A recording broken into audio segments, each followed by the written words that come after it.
शास्त्र में रहता हूँ,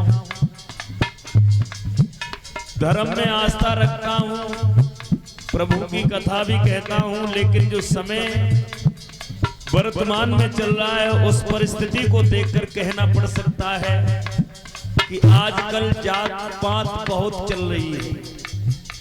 गीता में भगवान ने उपदेश देते समय 4 वर्ण बताए हैं। जन्म से तो हर इंसान शूद्र होता है, फिर जो जैसा कर्म करता है उसका वैसा ही वर्ण हो जाता है। और जो लोग ब्राह्मण क्षत्रिय शूद्र और वैश्य की व्याख्या करते हैं, एक संत जी थे जिनका नाम था राजेश्वरानंद महाराज जी। अब वो इस दुनिया में नहीं है।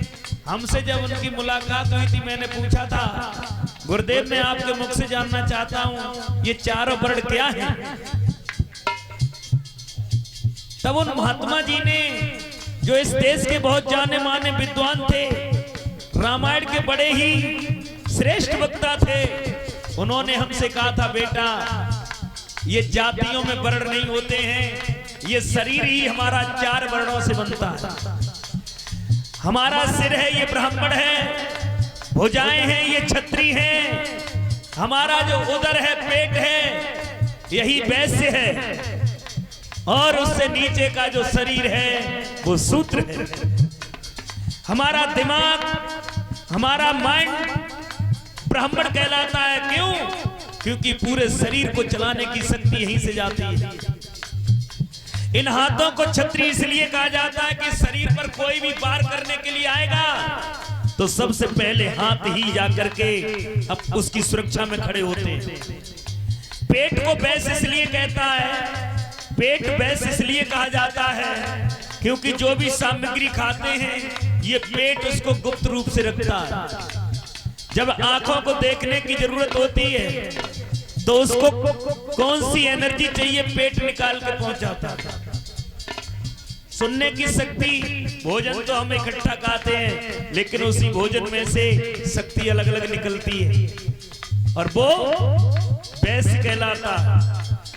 पेट ये होता है ना, ये गुप्ता होता है, ये गुप्त तरीके से सामग्री को रखता है। गुप्ता से गुप्ता क्यों कहा जाता है? बनियन से गुप्ता क्यों कही जाते हैं? क्योंकि ये बनिया होते हैं ना, गुप्ता जी होते हैं, ये सारी दौलत को गुप्त रूप से रखते हैं। जैसे ये पेट हर सामग्री को गुप्त रूप से रखता है। और ये हमारे पैर हैं, यही सूत्र का काम करते हैं। कीचड़ अगर कहीं पड़ जाए तो हम ना हाथ रख के निकल सकते हैं, ना पेट से निकल सकते हैं, केवल और केवल पैर ही उस कीचड़ में डाल सकते हैं। इसलिए इन्हें वैश्य कहा जाता है। ये 4 वर्णों से हमारा शरीर बनता है।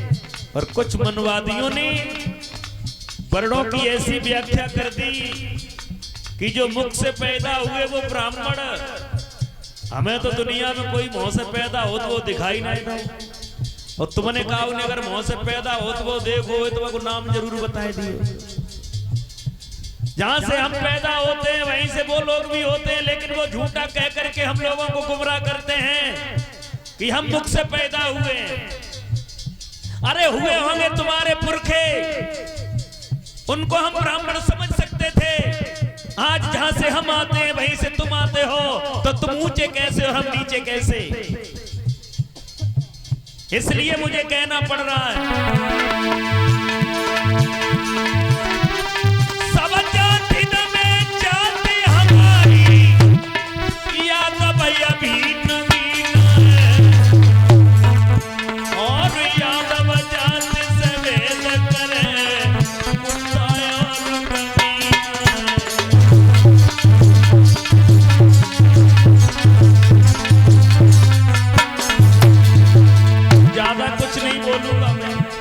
इतना जरूर कहता हूं, हमें दुनिया का सहारा लेने की जरूरत नहीं है। अगर हम यादव एक हो जाएं तो हमारा रेजिमेंट भी बनेगा और हमारा सम्मान भी होगा।